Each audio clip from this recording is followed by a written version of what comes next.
If you clicked on this video, that means you know who J. Cole is, but there's something you don't know about him. You see, J. Cole has been one of the most listened and appreciated rappers for a long time now, but things are starting to change. He's mostly known for his lyrical ability, but with the new wave of trap music with artists like Playboi Carti and Ken Carson, lyrics don't really matter no more. It's more about the vibe and the sound of the music. This doesn't mean that J. Cole should switch his sound and become a Carti clone, because we already have enough of those. What I'm trying to say is that J. Cole should stick to his lane, continue with his thoughtful raps and smooth flows, because that's what he's the best at and this is what he's known for.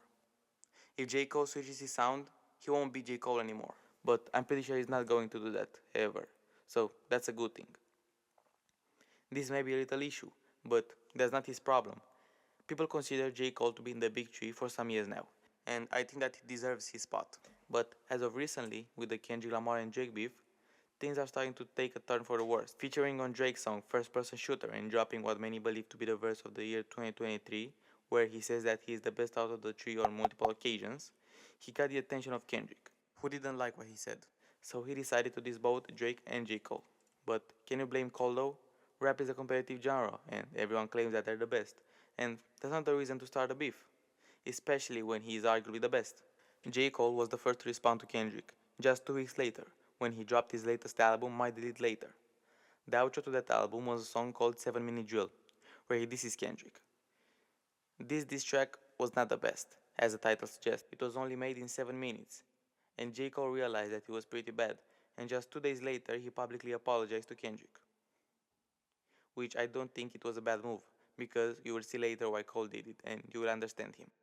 Fast forward 7 months later, when the whole Drake and Kendrick beef is over, Cole decides to release a new song called Port Antonio, which is a pretty emotional song, and you can see that Cole is speaking from his heart about this whole situation.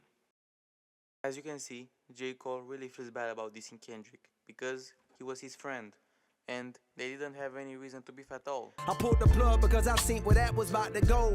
They wanted blood, they wanted clicks to make their pockets grow. I wouldn't have lost the battle dog, I would have lost the bro. I would have gained the phone. They stripped me of my spot and now I'm finally free, my nigga.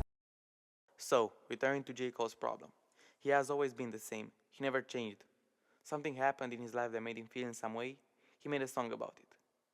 It's the same thing that happened with Letting Us Down. This is who J. Cole is. And I think that the problem is with the people who are listening.